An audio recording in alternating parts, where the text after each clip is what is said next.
If you guys haven't heard by now, we are going to stop doing the live seat time shows. The YouTube channel, the website, once we get the hackers out of there, all of that's going to live on, and the podcast as well. We're not going to take any of that down for you guys. And again, we're going to be putting out more content, so don't unsubscribe to the podcast, because I promise you randomly things will pop up in there. Same thing with YouTube, all that kinds of stuff. Still going to events, still creating content that we love in the world of dirt bikes. So the show's going away. Apologies. It's been 5 years of a good time, and we've just had a lot of fun doing it. So I wanted to spend a little bit of time talking about why we're getting done doing the show, and then of course a little bit of time talking about 5 years of seat time. I mean, that's insane. 5 years is a long time to be doing one thing, and you got to think about the fact that I pretty much did it almost every Tuesday night. I think we did between like 40 to 42 shows throughout the first couple of years, and we started doing like 38 shows. That's a lot of shows, over 200, 220, 230 in the past 5 years. That's a lot. And so, what is one of the biggest things about seat time? Beer drinking and bench racing. So during the week, typically lately, I have not been drinking, but because we're talking seat time, we're talking beer drinking and bench racing for you guys, I'm opening up a beer my wife had just got for me, the Prairie Ales Pirate Noir. So it's their Imperial Stout aged in Jamaican rum barrels. This is a very high content beer. I doubt it's going to be anything like my drunken review of the Everyday Backpack, but of course you can go watch that in case you're in the mood for that sort of thing. So let me pour this thing out. So it's been pretty nuts. I can say that there's a handful of times that we've done seat time. Look at that motor oil. That is beautiful.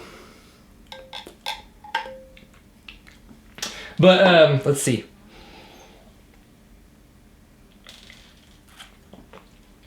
That's dangerous. Year one of seat time. Me and my buddy Bloody decided it was a good idea to grab beer and put down a camera and say, hey, what's been going on? And just talk about it. We always did that in the pool. We did it at races. We did all these places. Let's talk about this to where other people could be involved with the conversation.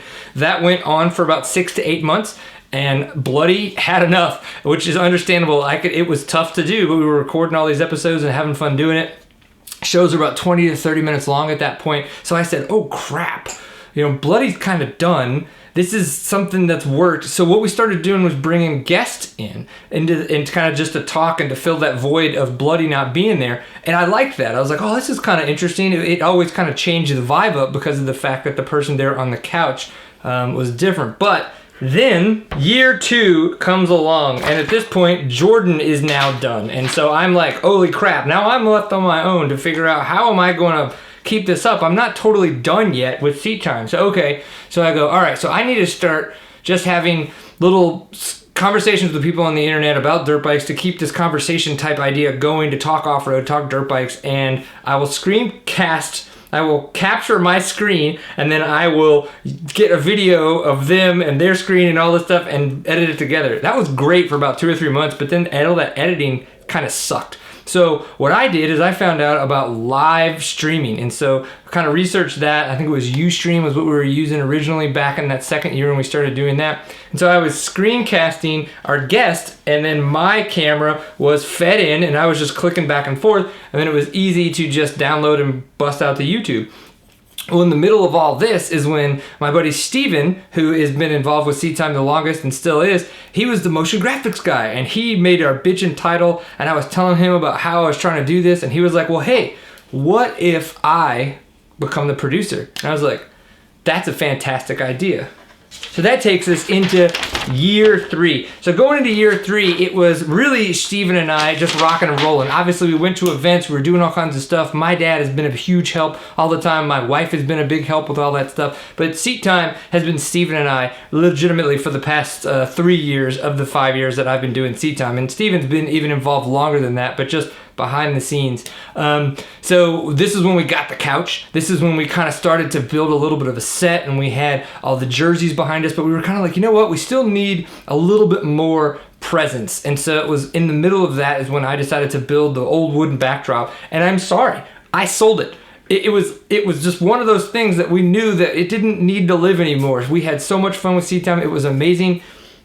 Time to move on. And so we sold that bad boy. So I am where the original backdrop was right now in front of the window. So then we go year 4. Year 4, and I can tell you that this is when I first started to have some feelings of, am I still wanting to do this? Obviously, we've had fantastic sponsors throughout the years. Fly Racing, Kenda Tire, Stillwell Performance, SRT Off-Road, and oh man, it's just in Fast Company with the Flex Bars and all the other great products that all these people make. So they've been huge supporters of Seat Time and really kind of helped get us out there to a bigger audience. But it was kind of like, I don't know, it hasn't really evolved into continuously what I had seen in my head. So going into the 4th year, I was like, okay, I'm gonna push a lot harder to get more riders on. I'm gonna push a lot harder to get more guests to come to the couch and help me out and really want to talk dirt bikes and talk off-road and help create a great content, for all this news and all this stuff that's out there that we could talk about.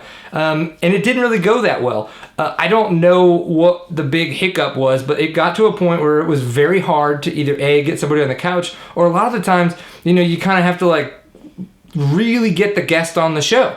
And I was kind of like, okay, well, I'm going to do this for another year, year 5. This is that year, and I'm going to see how it goes. And I can tell you, it didn't really get much better. I got on the phone with different people and we're talking to them, and then they would come on the show and then they'd back out at the last minute, or I'd call up somebody and they never told me that they had shitty Wi-Fi even after all these questions and stuff like that. It became way too difficult. And I know that, so what, things in life are difficult, but you gotta remember what Seat Time has always been for me. It's always been about the love for the sport, the beer drinking and the bench racing aspect of it. So when I had to fight to create this show for everybody else and for the fun that I had doing it, it wasn't worth it anymore. And so the 5 years that I've created this content and created this show, I've really enjoyed it. I've had a ton of fun doing it, but I'm not willing to fight for it anymore.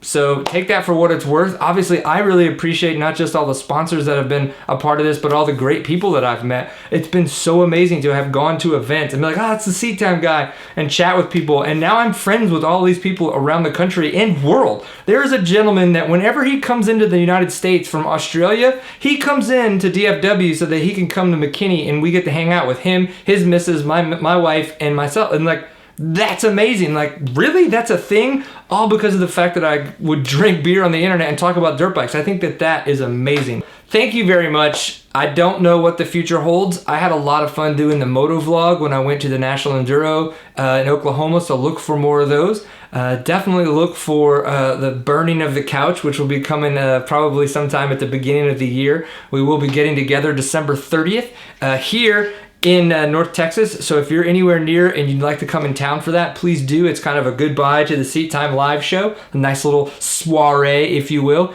And yeah, so I think just remember, thank you to Fly Racing, thank you to Kenda, thank you to SRT, thank you to Stillwell Performance, thank you to Fast Company, and thank you to all the other companies that came on every now and again and wanted to be a part of our community and helped us grow. And of course, thank you to the fans. Thank you to Jordan. Thank you to Steven. Thank you to Bloody. Thank you to my wife. Thank you to every single person that said hi to me. It's absolutely amazing.